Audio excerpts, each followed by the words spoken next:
Okay. We are just going to, you know what, we can, I think that we had an idea of some things to do, but we can also make this a lot more informal too. And I think Ingrid and Ricardo can share some things, and I think this is going to be nice. So let me introduce Ingrid and Ricardo. So Ingrid joined CDI as a one-year wellness intern in September 2021. Ingrid was born and raised in Montgomery County. She is first-generation Salvadorian American and first in her family to graduate from college. She graduated from University of Maryland, College Park with her bachelor's in family science.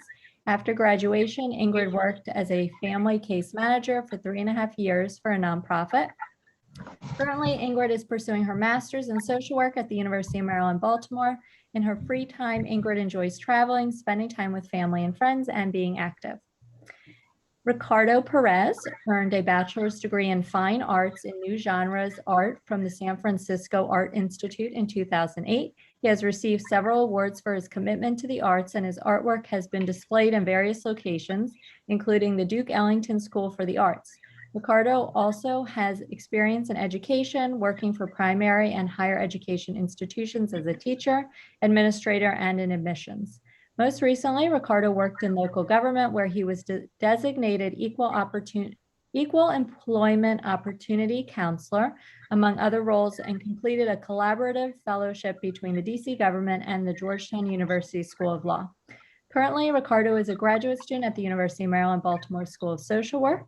He has acquired clinical and case management experience during the academic year 2020 to 2021, working at the International High School at Langley Park.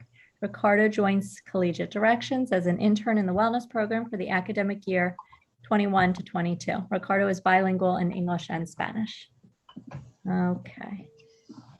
Those bios sound good. Anyways, I'm sorry. Good morning. How's everyone doing? So we prepare actually like an outline of everything that we wanted to talk about, but I think what Lauren said is probably a great idea for it to be more informal if you have questions, but I want to make sure that just go through it so that we can share that information, and then it will be available. So in case you wanted, get the PDF of the outline, we'll happily send it to you. I think that you will probably get through Isabel, I imagine. But I want to show you, we want to share what's on it, and then we can quickly go into like a sort of Q&A type of deal. So let me share this with you briefly. Let's see. Can you guys see it? Yeah. Okay, perfect. So the very first thing that when Ingrid and I sat down to plan this out, there are a few things that came up for us concerning wellness. So the first thing is sort of acknowledging the pandemic. The fact that this experience for someone that is in high school or an undergraduate in college is pretty unique. And so while we can normalize it, meaning we all are going through the pandemic, I will say that for the people that are some of the people in this room, when we were in high school, we were not going through it. So that must be a unique experience, and it must be like really, really difficult. With that said, though, it's the pandemic, I think, has affected everyone in different ways. And it's just a very, very difficult situation. So some of the things that have been difficult for everyone, I think, is dealing with isolation, not being able to socialize normally, having to wear a mask wherever you go.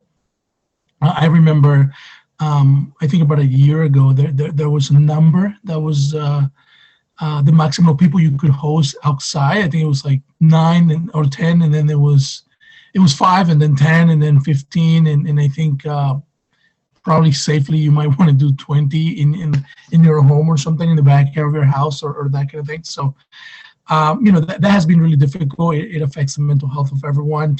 We are social creatures. We need other people around us, so that's really hard.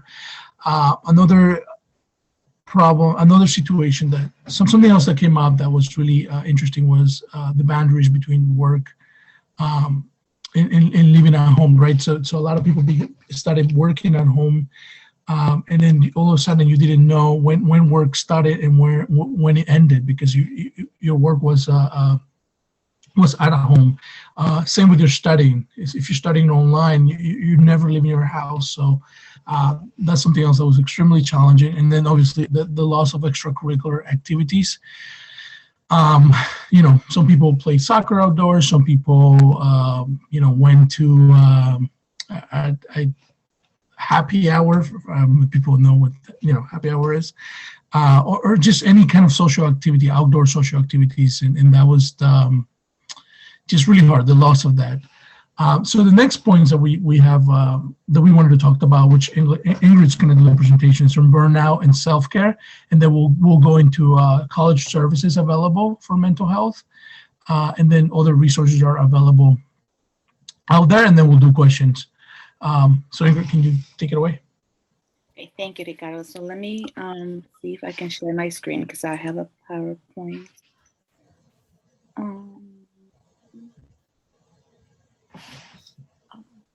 Can you all see? Yes. Okay, perfect.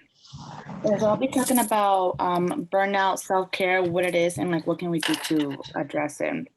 So what is burnout, right? So it's the physical exhaustion, or just exhaustion of physical or emotional strength or motivation, as usually result of prolonged stress or frustration, which is a definition by Merriam-Webster. But burnout can come from different places, right? It can come from work, it can come from school, or any situation where you basically experience high levels of stress. And it's also a gradual process. This doesn't happen like overnight. And everybody experiences burnout, anywhere from students to professionals in their careers. It just, it's something that everybody experiences. So like, what do the burnout symptoms look like, right? So there are emotional symptoms like loss of motivation. Sometimes you don't feel like doing anything, or if you enjoy doing something that you like, you just don't want to do it anymore, feeling helpless, feeling, defeated.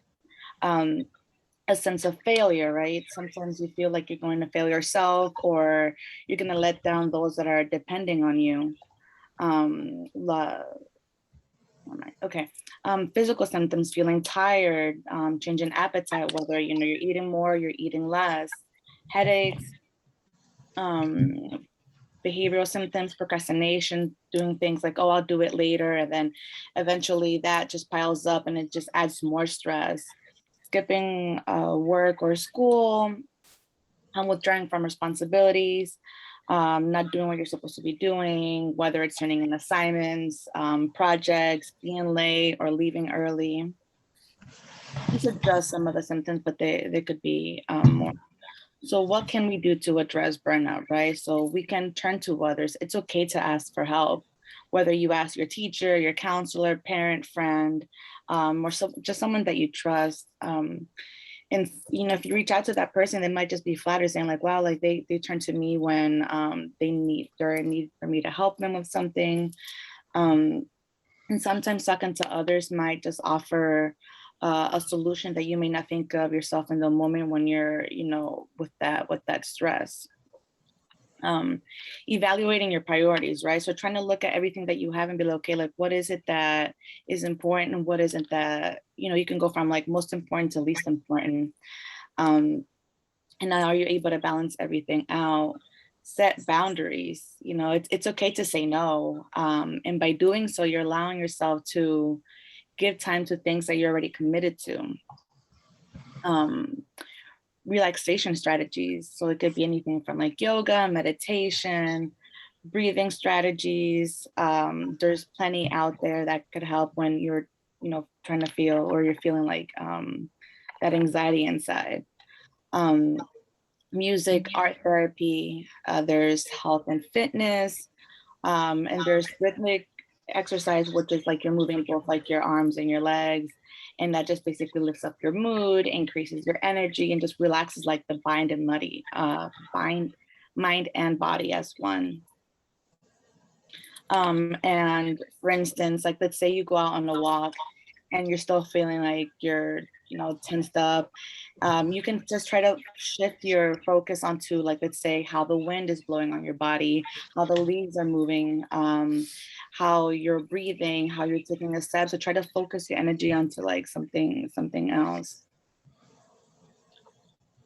So what is self-care? So it's the ability of individuals, families, and communities to promote health, prevent diseases, maintain health, and to cope with illnesses and disability with or without the support of a healthcare provider, which is definition by the World Health Organization. And self-care is just like a broad concept, right? And it touches on many different aspects.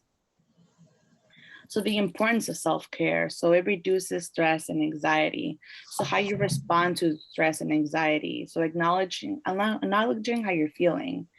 So whether that's getting, when you're noticing, okay, like this is happening, like what am I gonna do to like calm myself? Whether that's, going out for a walk or just getting some fresh air. The overall well-being, so doing like positive things for yourself. And when you do that, like your body will respond better. Feeling worthiness, right? Sometimes we're just so caught up in doing things that we forget to take care of ourselves. We're probably busy putting others before us, but you are just as worthy and important as to the things that you're putting your time into. So don't forget about yourself and taking care of yourself. And there's like a short little video here that I want to show you that has like a some few tips. Yikes.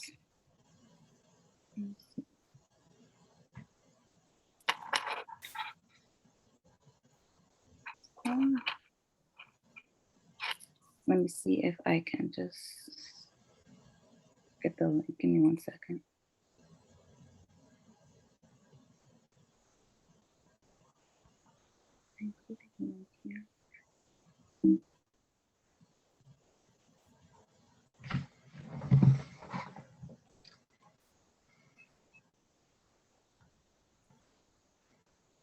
Sorry, y'all. Okay, 1 minute.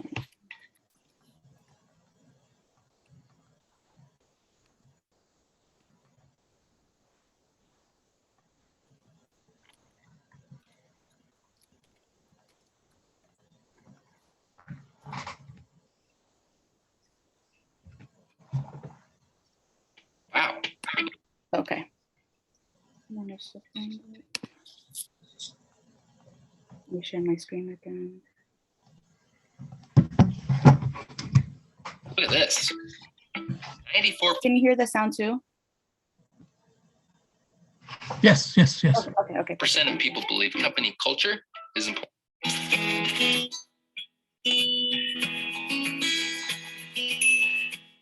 Hey, Psych2Goers, welcome back to a brand new video. Do you find it hard to follow some of the self-care routines advertised out there? Whether it's because you don't know what you need to do or because you're just too busy all the time. Like many others, you keep putting off your self-care plans for later.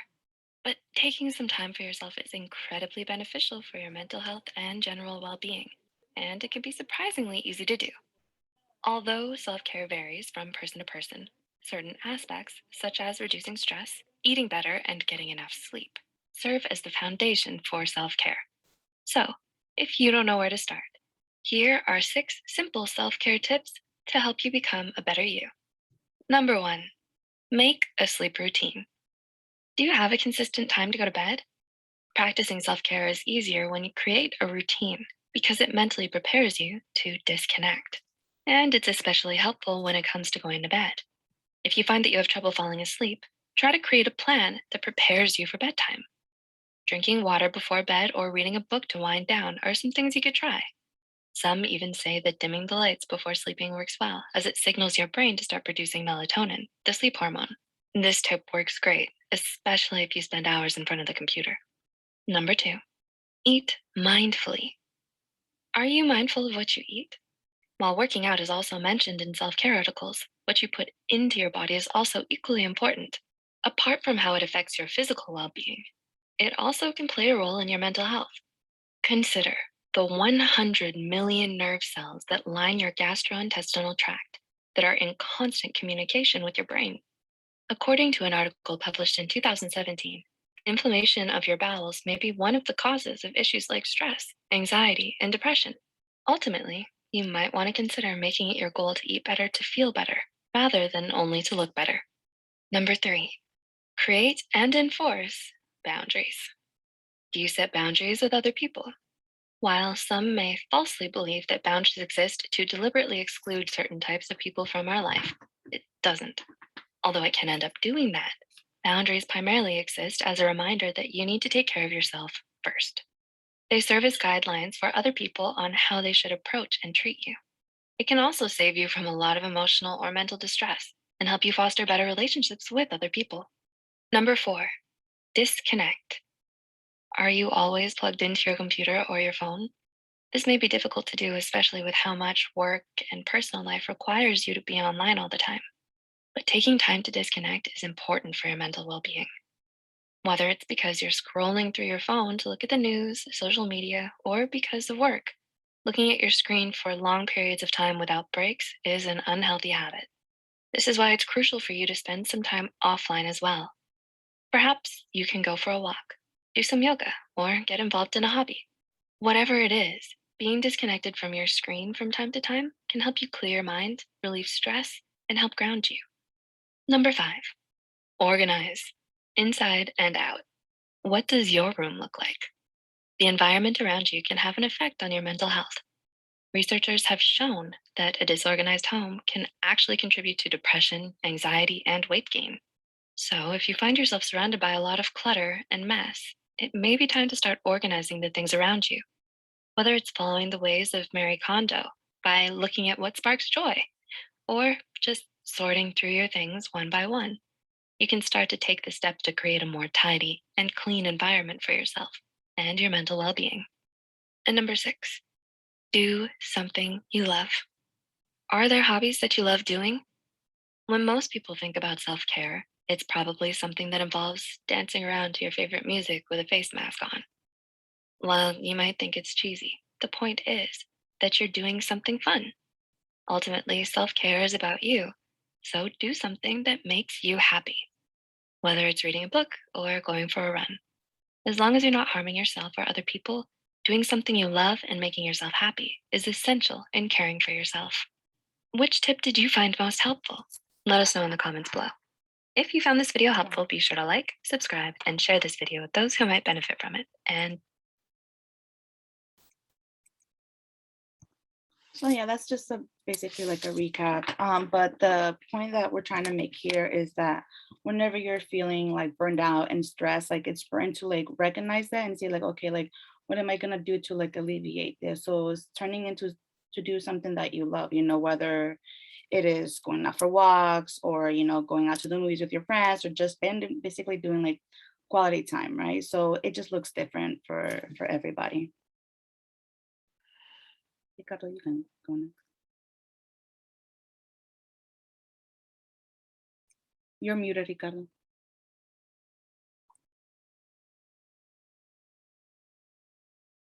Sorry, I said that was amazing. Thank you. You're welcome. So, and then I know we have about 15 minutes. I want to make sure that we have room for questions. So the next step is scholarship services available for mental health. So I don't know if this was true for Laurent and Ingrid, but this was true for me when I went to college. I didn't know that there were resources available that could help me. I was experiencing challenges. I felt like school was really hard, but I got through it and it was fine. But I at the time, I don't think it was required by the government for school to have resources available. Now, I believe all colleges, all higher education institutions are accredited, are required to have a disability services office on site to help students. And I don't like the word disability services because it makes it seem like that there's something wrong with you when it isn't. We all have areas where we will helping them will be very nice. So, when you're having challenges in school, whether it is getting through your readings or focusing, you can go to these offices and you can request what's called reasonable accommodations. Usually the most common way that you can get this is by getting a letter from a therapist or a wellness counselor. I don't really know about any other way to get reasonable accommodations. This is sort of the way that I know, and the way that I have gotten reasonable accommodations is by getting a letter from a therapist. Say, hey, this student is maybe experiencing a lot of anxieties, and it's all confidential. You know, the letter is written addressed to the Disability Services Office, and then from there you will request reasonable accommodations. They'll give you another letter that says these are the accommodations you can get, and those are the ones that you will send to your teachers. At some schools they just sort of do it themselves behind the scenes, but they wouldn't go and reveal to your teachers, oh, this student is having these issues, is experiencing this, or it will just say this student needs these accommodations. They are approved for these accommodations, and this is what they need. So, you know, what are reasonable accommodations? What are the type of accommodations one can get? You can get a note taker for classes, somebody that's another student who gets paid to take notes for you, and because maybe they're good at it. So you can get that. You can get extended time for tests, due dates, for assignments. So let's say a student, it takes, let's say that you're taking a test and it will take 2 hours. Well, for another student who has difficulties focusing, it may not take them 2 hours. It may take them 3 hours. So if you get a reasonable accommodation, you will have that time extension, which is really nice. It's really helpful. Sometimes uninterrupted separate testing, you may be able to get a different room to test where it's quieter, less interruptions, so those sort of things. Another things that you can get, which is one of the things I get, which is read aloud software for books, right? Like for me, like focusing on a book is just reading, it's really difficult. So I have a read aloud software that it's basically like an audiobook. It makes all my books audiobooks, and then I just listen to it, and I find that I can get through content a lot more easily. So those are the sort of services that are available, as well as on-site therapy and counseling for academics. So if you need a counselor to tell you what classes to take, how to write an essay, like they will work with the, I think it's a student, it's a different office, but they're usually called like student development or student academics or something like that, but you'll be able to get these resources. The last piece that I want to discuss is the resources that are available out there, and a lot of them are free. So one of them is the Calm app through the Android and Apple markets, the application, and it's basically a guided meditation that you can just hit play. You know, they have like things that you can purchase on the app, but for the most part, these things are free. And then you can just play that before you go to bed. Sometimes I do that. Sometimes I do that with my wife. Like we'll do a calm meditation so that we can have a nice sleep. We can get into that deep sleep and get all the self-care we need, all the rest. Another thing that you can look into is YouTube videos on guided meditation, on mindfulness. They're short, like about 5 minutes. 5 minutes, and you can just play them, and you know, they'll guide you through the process step by step, and eventually, you know, you can you'll watch longer videos. You'll be able to do longer videos, but yeah, it's guided meditation, so you have someone who's trained in mindfulness, sort of guiding you through for the duration of the activity. Another thing is, of course, Ingrid talked about physical activity and how important it is.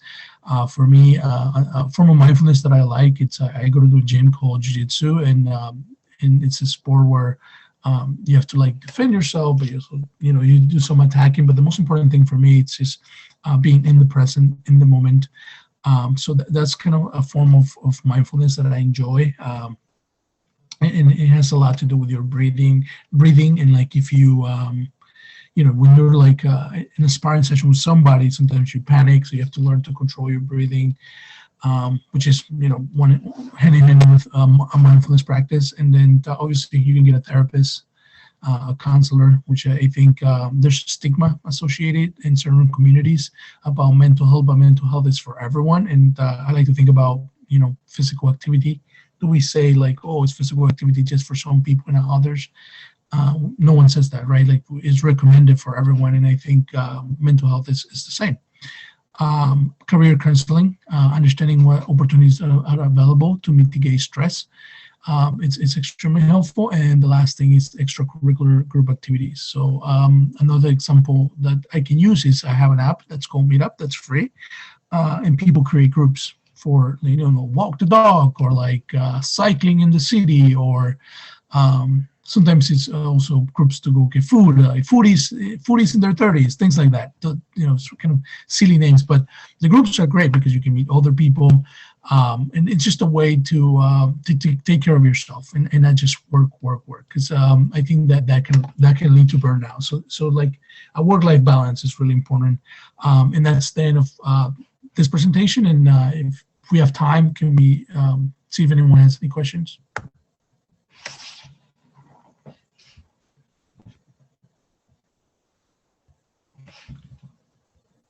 Anybody? Yeah, I was just thinking, like, so often we know things that might be good for us. Like we hear, okay, taking a walk outside, or listening to music, or reading a book, or watching a good TV show.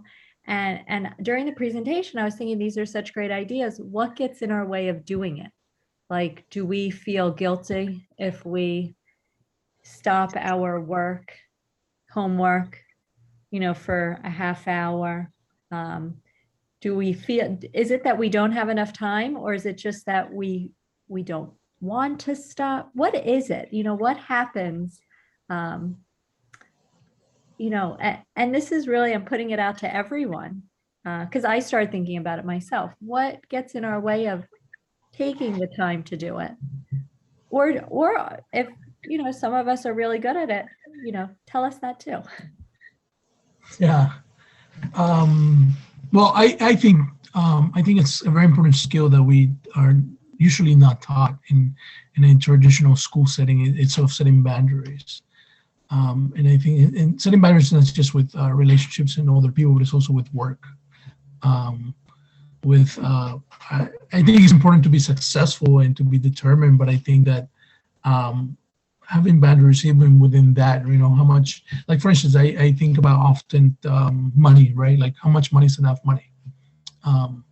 And so that's a decision that everyone sort of makes individually, and then you set boundaries with that, right? So let's say you get to a point where you're like, okay, well, this is working this amount of time, it's enough to make this amount of money. Now I want to take care of myself. And so in making that space to do it.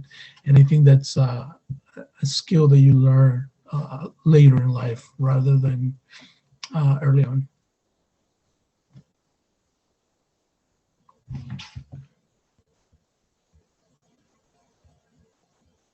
I can't hear you, sorry. Lauren, you're muted. Oh, sorry. Okay, so, I know when I introduced, Ricardo and Ingrid are in graduate school right now. I know we have Kevin on. Kevin, I don't know if you're in high school, college. Sitlali, I don't know if you want to share, where you are in your academics. But since we're a small group, we could probably all do that. Oh, hi. I'm currently a sophomore in Middle College High School, way over in San Bernardino. Awesome. So you said you're a sophomore in high school. Where do you go to high school? Middle College High School. Middle College High School. Okay, awesome.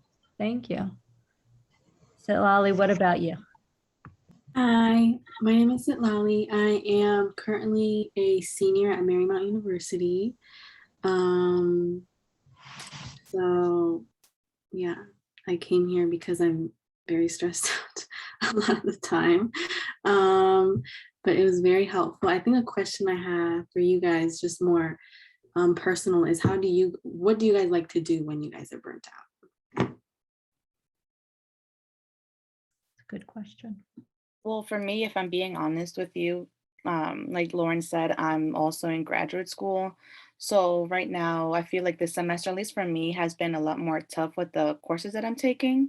So I'm trying to find a balance. Is like, okay, like how do I fit in? Like for instance, like I like to work out because I feel like for me that just relieves a lot of stress. Like I go in like feeling tense, but I come out like feeling energized. But that's what I find that works for me. So right now I'm trying to find like, okay, like with my school schedule, with like work, like how am I gonna fit the time to do what I like to do? So I've been working on that. Like, it's a struggle, but I'm trying to sit down and be like, okay, like where can I find the time to do what I like? But personally, I like to like be active, go on walks, get that fresh air. Like even if it's cold, just put like a jacket on or, layer it up or two. But that's what I like to do for myself. Ingrid, can I ask you a question? With working out, do you put it in your calendar? Like, do you know the day before that this is what you're going to do? Or how do you Yeah. do it? So, because I like to work out on like different parts of my body. So I know, like, I'll say, for instance, like on Mondays, I'm going to do like legs. On Tuesday, I'm going to do like back. So, like, I know, like, already ahead of time what day I'm going to do like what part of the body.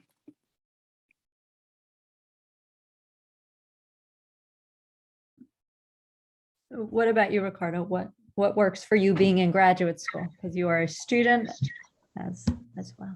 A big plate of food. Just kidding. Hey, this works for me actually. I like a little bit of everything. I like eating good food. I like for me self-care is also not worrying, not thinking about work or school.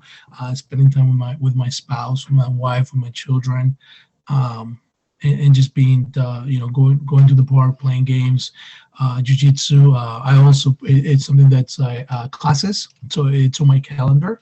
And I just kind of doesn't matter what's going on. I just make sure that I can get to it. I also don't really I'm in school like you, Lali, and then I don't ponder too much about whether my work is perfect. I try to do the best I can in one assignment. Once that's done, I submit it. I don't worry about it. I take care of myself and I take care of my next assignments. I'm not too concerned with going back and making it perfect or any of those things. I just I just try my best, and then I move on to the next priority. And I think that's also like a skill that can be helpful. Yeah. Anyways, we have 82 seconds, Lauren. I'm just saying, it sounds like what you're saying is that when you finish your work, you try not to kind of mull over it in your mind, that you say, okay, I did what I could do. I did my best. And now I'm closing this book essentially and moving on to the next thing. And that seems like a really helpful tip also. Yeah. I'm also just completely fine and open to getting feedback, and say, let's say it's a teacher or a supervisor say, oh, look, this wasn't done this way. It's not perfect, or I'm fine with that. Sure. And then we'll I don't have to be, it doesn't have to be perfect. As long as I try my best, I'm okay with it. I know we only have 36 seconds. Sitlali, Kevin, have you found anything that's helpful for you to kind of reduce that stress? I found that just relaxing in general and maybe reading a good book, to relieve a lot of stress.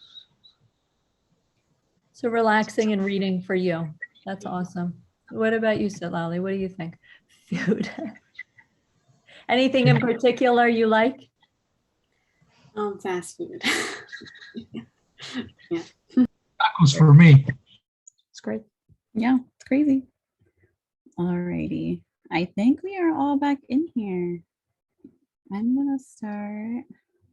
All right, I just Sorry, Isabel, can I say thank you to our Yes, go for it. Say all the thank yous. Wrapping up. But yes, thank you to those who were, I apologize for my 4-year-old in the background. Thank you to our presenters on the federal opportunities. We learned a lot. So shout out to them. Amazing. Alrighty. Well, thank you everyone. How were they?